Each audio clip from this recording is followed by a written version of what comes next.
Okay, so back with another one. We've got Piyush Sharma here on the call. Piyush is an offensive security consultant, essentially a hacker, penetration tester, ethical hacker, whatever title you want to put on it. I've known Piyush for quite a while now, and he's amazing in cybersecurity, and he's got quite a few certifications as well to back all that up. So Piyush, do you want to tell us a little bit about yourself? Then I guess let the audience know who you are and what you do. Thank you, Sally. Thank you for having me. I mean, it's my first podcast with someone on cybersecurity. So, little bit about myself. I have been in offensive security industry for like last 6 years.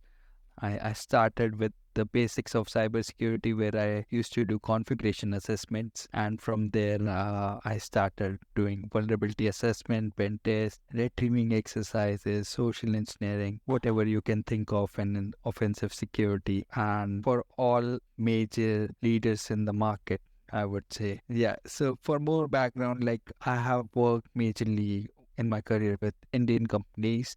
My background is from India. So I've worked with top 10 companies of India, top 10 companies of India. And yeah, that's a little background about myself. Now that's great. I mean, that's quite a comprehensive overview of your background. I guess, can you tell us a little bit about how you got started in cybersecurity and primarily in the offensive side of things? And also, I guess, what were your first certifications or learning or knowledge you went after in terms of learning? Yeah, how did you get started and kind of how did you first start learning? I think I have a long story about myself, how I started in computer science itself, I would say. So I did my matriculation, and just after my matriculation, I did a diploma in computer science. So generally, students don't take that path in India. They have to complete their schooling and they do the bachelor's and the master's on. So after my matriculation, I did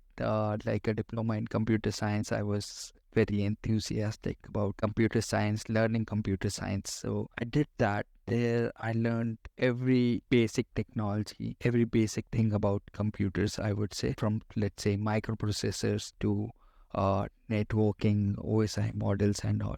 So I had that base ready before I go for the bachelor's. Did that 3 years of diploma in computer science. Then I went for bachelor's in computer science. And to be honest, I was not the brightest student, but I was interested in the main subjects of computers instead of focusing on all the subjects which comes along in our bachelor's. So yeah, when I went for the bachelor's, I was very interested in networking.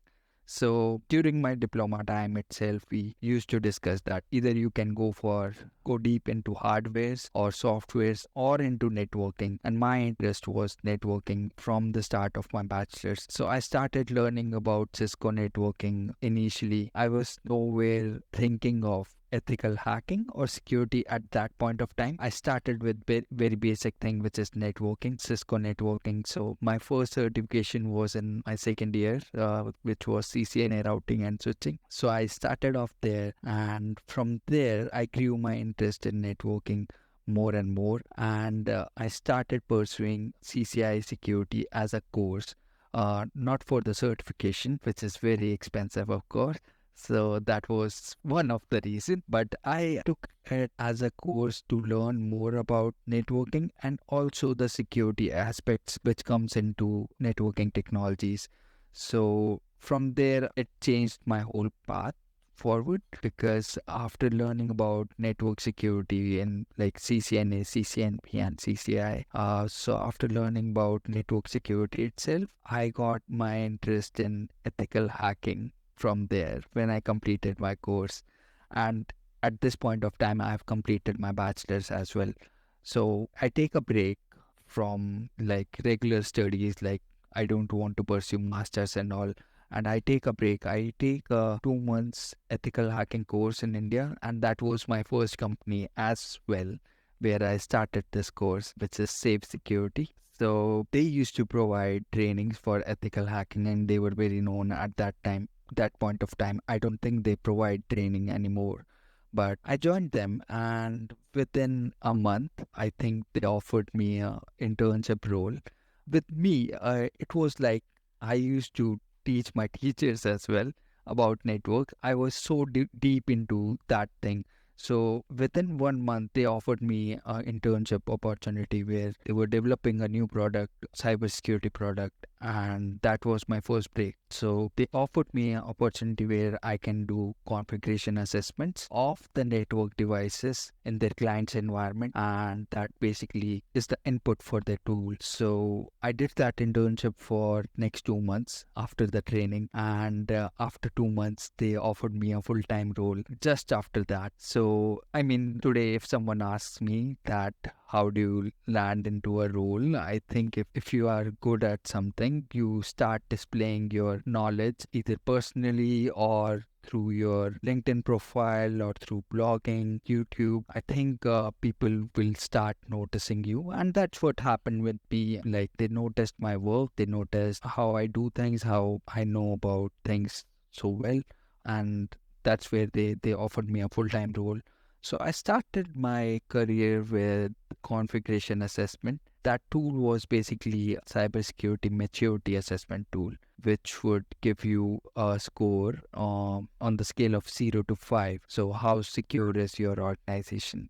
And that was based on the results of configuration assessment of your network devices, database, servers. So, a holistic view of your whole organization. And I was contributing to it by doing configuration assessment of network devices, servers, etc., whatever tech stack is there for the client. And within a year, I started learning more about vulnerability assessment, pen test, how to do network pen test, how to do like web app penetration testing. And I moved my focus from configuration assessment to more offensive side of things where I can do the actual pen test. Also, I started contributing towards cyber threat intelligence practice where exactly we'll be researching about the organization, give them a report of all the threats which can lead to an attack for that organization. And that was like a quarterly report at that moment, what I remember. But yeah, from there, it like just evolved. I just started evolving from there because then after VAPTs, after doing CTIs, I started to grow my interest in Red Team as it was growing at that time. Like, Red Team was becoming a thing, and Red Team was a different world, I would say. Like, this was my third year of my career, and I started doing Red Teams. And this was completely different from what you do in a normal vulnerabilities assessment or pen test exercise, because you are not only targeting the technology side of things for an organization, you are also targeting people, processes, and the technology. So you are touching all three together with the red team exercise. So I started learning about social engineering exercises, how to perform phishing, wishing, how to actually do social engineering in person, started reading books about it. So from there, like, we started with these red team exercises. So one piece of it was cyber threat intelligence, or the information gathering phase, where we'll gather all the information about the organization, whether it's from technology perspective or from the people perspective, gathering information about the employees who all are working there, so that we can use that in our next phase of rating exercises. I think I'm not deviating from the topic.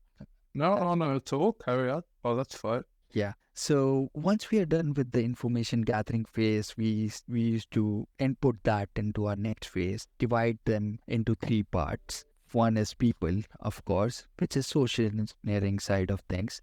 So we used to do phishing and wishing exercises on these people. We'll also create fake profiles to contact these people just to get some information from them. And yeah, it was a very interesting exercise for me. Like, I used to get into it very deep, like create those AI fake profile pictures of a beautiful girl to make someone fall into it. And like, surprisingly, you get response from people. Like, even after so many trainings they get, like, even today, if we try to do that, I think that would be possible, because that's the people factor where we are securing everything from the technology front, from the process front, but it's the only one thing, people, which can be the most critical factor for an attack. So yeah, I used to enjoy a lot the social engineering.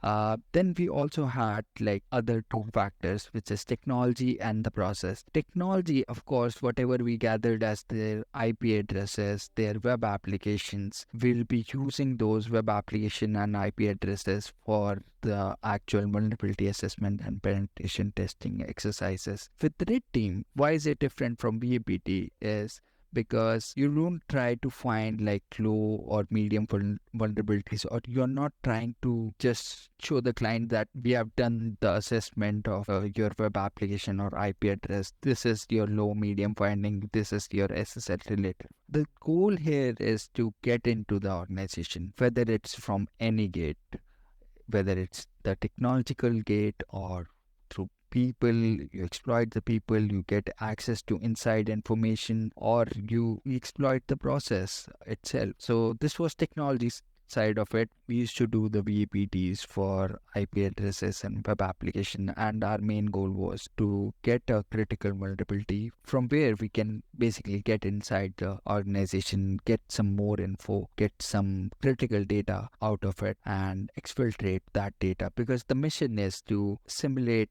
a real world threat, how a actual real world threat would attack an organization. So the third piece was the physical security exercise, where we'll create fake ID card, let's say, of a vendor or of the organization itself. Let's say today our client is XYZ Bank. What we'll do for this exercise is we'll create a fake ID card of XYZ Bank, that we are an employee from other branch. We have come to your branch because we got some complaint or something like that. We need access to your system. We'll show some fake letters. With this, what we do is we combine that with a wishing exercise, where we'll spoof the number of someone from that branch or someone who is very respectable in the organization. We'll spoof his or her number and call the employee that please give them access. They have come because of the complaint. And because this person is so respectable, they used to give access. And that's where we measure how they have implemented basic controls like clear disk, because we have entered into their premises, so we can test what all controls they have implemented from the process side. Maybe clear disk policy, how do they dump things, do they have like critical papers lying around, something like that. And also we are checking how strong are they with their process, because they haven't like verified actually is this person legit or not. So if they give the access, they are missing a very critical control there. So yeah, that was about the red teaming exercises. During this period itself, I did my OSCP and red team operator exam from 0 Point Security. So yeah, that was a different journey in itself. I think we can talk about it separately. Yeah. Yeah. Now that's an amazing breadth of experience, and it's really interesting, I guess, how you started your career within networking primarily, and as you started learning for the CCNA and understanding network security and architecture, that kind of opened up a world of cybersecurity, and then starting off with configuration assessments on networks and networking equipment, then pivoting over into red teaming is a very interesting transition, and I think it's very useful in terms of the amount of detail you've gone into. It gives me, and also everyone else watching, a lot of information about what it's like in terms of the process, the day-to-day life of working within a red team or being an ethical hacker. And covering people, process, technology is a vital part of it, and I think highlighting the fact that people are the weakest element is something that is quite common within cybersecurity. I think it's quite a well understood vulnerability, is that even if you have the most secure infrastructure and the most secure technology and processes, and you've refined it to a certain extent, somebody making a mistake or being fooled by a skilled hacker such as yourself is just always going to be an issue. that's something that a lot of companies spend a lot of time and money trying to fix, but unfortunately, it's quite a common vulnerability. So, no, thank you for that. Honestly, that's a really good overview of how you got started in your career. For me and for everyone else, I'm sure we're all interested in kind of your certifications and your experience learning. And I guess, experience aside, what things did you do and how did you start learning? What was your certifications you took? What platforms did you use to learn? Are there any like specific kind of websites or books or resources that you'd recommend? So everything from your kind of CCNA to your OSCP to your Red Team operator, could you give us a little overview of, I guess your certifications and how you studied for them? I think for CCNA, it was just the CCNA study guide which I used for my reference. Apart from that, it was all research, like my own research through Google, wherever I used to get like doubts. I used to use like this tool GNS3 and Cisco Packet Tracer. At that time, I'm not sure if it still works for the practice, but Cisco Packet Tracer, I think it should be there still.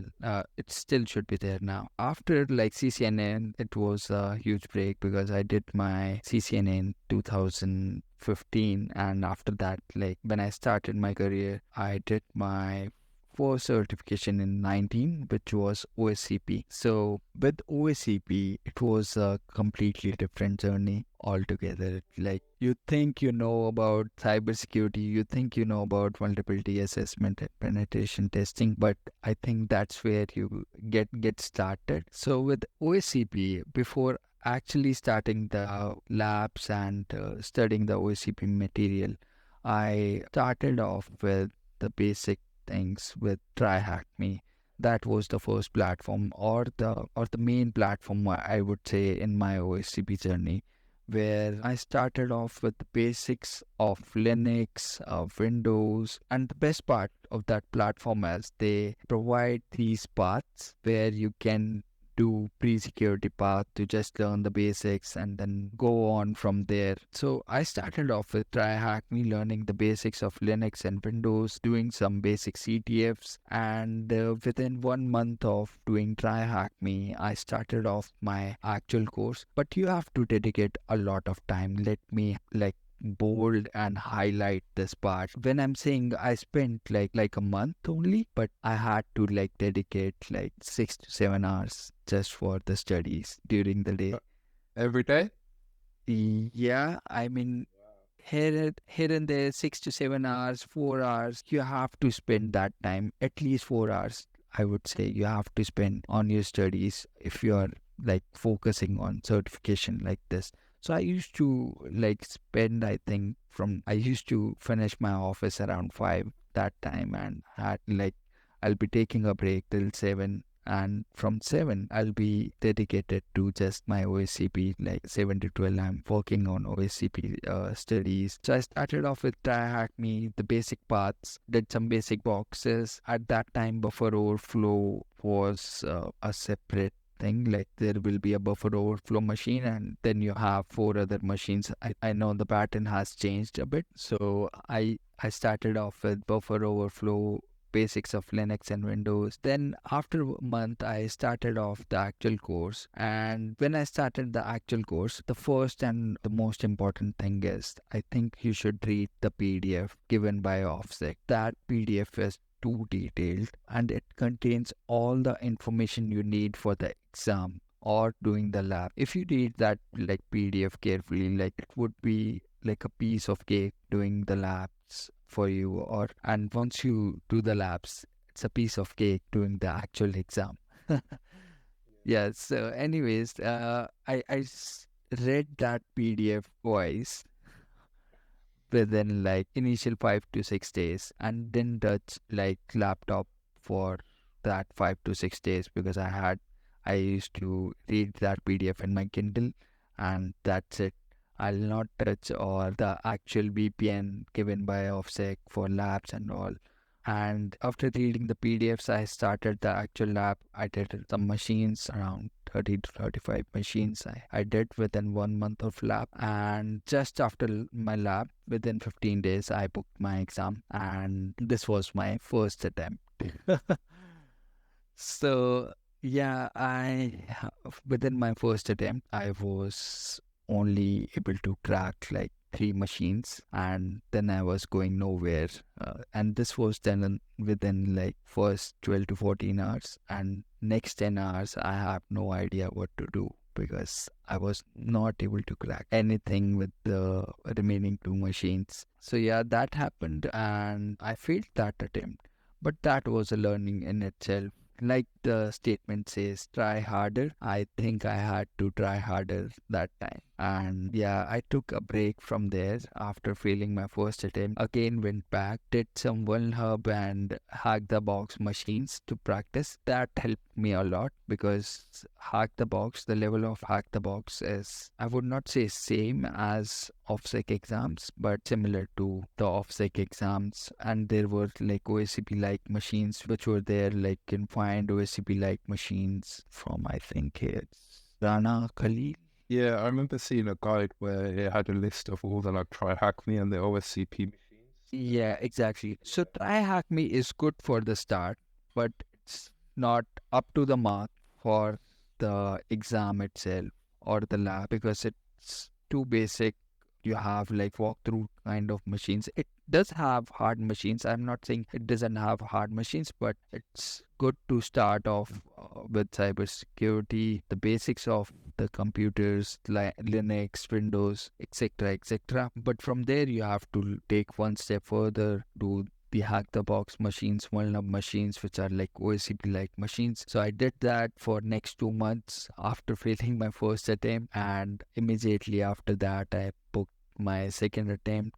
And yeah, second attempt was, I think, a smooth one for me. I was able to crack all the machines within like 16 to 18 hours. And yeah, I think it was all the hard work which was done with this hack the box and one up machines which helped me during the exam. Yeah, I did the report next day, submitted my report, and got my results within 2 to 3 days. Yeah, Cool. it was very quick for me. But yeah, that's how OSCP happened. How And long would you say it took you kind of from beginning to the very end of actually sitting and passing on your second attempt? yeah, it took me, I think, 5 months end to end. Oh, that's really quick to be fair. That's you see a lot of things online where people spend a year or 2 years on it. Yeah, I think you're right there, but for me it was 5 months because I was working in VAPT or the cybersecurity industry itself. My main job is also doing the VAPTs or actually performing the assessments. So that also helped me with the exam part of things where I can use my real world knowledge there. So I think that affected the timeline where it is like 5 months for me, but it can be like 9 months or an year for someone else who's just starting with cybersecurity. So yeah, that's how OCP happened, and within that year itself, and so this was in Jan 2020, and within that year itself, I attempted my second certification, which was Red Team Operator. This was a different experience than OCP because it was more focused towards red team than the basics of VAPTs. It was more focused toward C2 framework, AD security, and those kind of technologies. So yeah, for that, Zero Point Security itself provides a lab environment where you can, I think you can buy hours. It was like that at that time. I'm not sure how it is like now, but we used to get hours. So I took, I think, around 40 to 50 hours of lab, and I practiced for a month or so for this exam. This exam was again like OSCP like exam where you have to collect the flags. So there were 5 flags. I had to like collect all of them to pass the exam. And yeah, it was a 48-hour exam where you just have to collect the flags and submit those flags on their portal. So red team operator is more focused towards red team exercises. So it is for someone who works in red team kind of scenarios, not for someone who is working on normal VPT exercises. So yeah, that's why I did red team operator. And after that, yeah, from the next year it changed for me. Like next year, new challenge. I did like 5 cloud certifications. I focused on Azure from the next year. Like after 3 months, I was working on the team side by side. I was trying to learn more about cloud. I started off with like Azure certifications, basics, administrator. Then they Azure have like DLP certifications. They have network engineering certification. So I did those to learn more about the Azure environment, because with the cloud, it's like if you learn one technology, you know about the others. So if it's Azure, you learn about Azure, you can learn about AWS or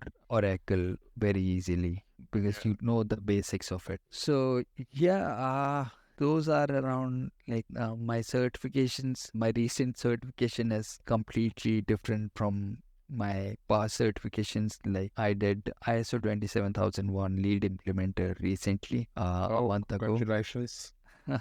Thank you so much. So that's not a technical certification, I would say, but gives me more visibility towards the process side of things, the GRC side of things, how things work from cybersecurity perspective on that end. And this basically helps you to be Mr. 360 in cybersecurity world, because you should have the technical knowledge, but it's also the processes which makes the base for cybersecurity in any organization. So it was very critical to learn ISO 27001 from that perspective. That's why I did that. What's the next certification that you think you're going to go for now? My next goal is a big one, and I'll have to dedicate a lot of time for that, which is CISP. So I'll be focusing towards CISP this year. My goal is to get that certification. There, you of course have done that, so you know how difficult it is to get that certification. Basically, how much time you have to dedicate. It's a ride with like these certifications. Like I was telling you about OSCP, I think it sounded very easy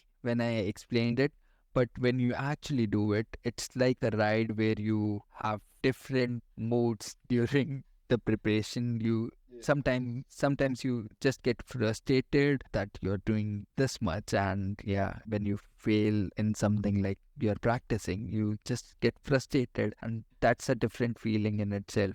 Yeah, It's great how you learned from the failings you had on your first attempt, and I guess throughout the process, and you've turned that around, and it's that kind of tenacity, determination to just finish what you kind of started and what you've committed to. It shows your character, and I guess how well you're going to do within taking the CISP and the other exams I guess you have planned after that.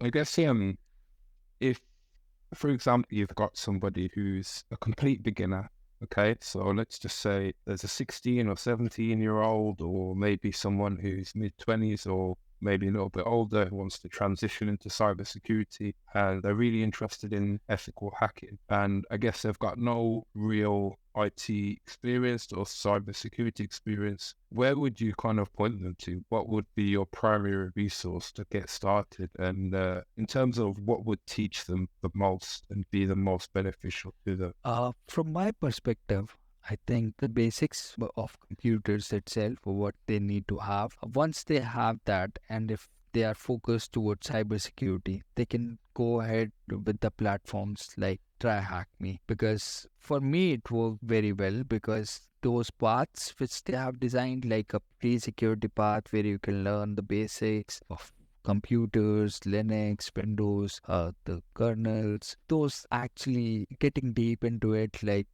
with the basics. I think iHackMe was one of the best platform to get started. From there, once you have the basics, and once you know how to do the CTFs and all, you should start focusing on Hack the Box. That's another platform which can help you with the journey. And when you are doing these boxes or practicing these machines and all of this, I'm telling for someone who wants to get into offensive security, because there may be someone in your audience who would want to be a blue team security guy, where they want to work on SOC, SIM, XOR, those kind of technology. They would have a different path, of course, but I think I would not be the right person to ask how to get into a blue team. I can comment more towards the red team security side, offensive security side of things. So this path would be, I think, the best one, where Yeah. when they are doing the boxes, they can research, and that path itself is their learning. So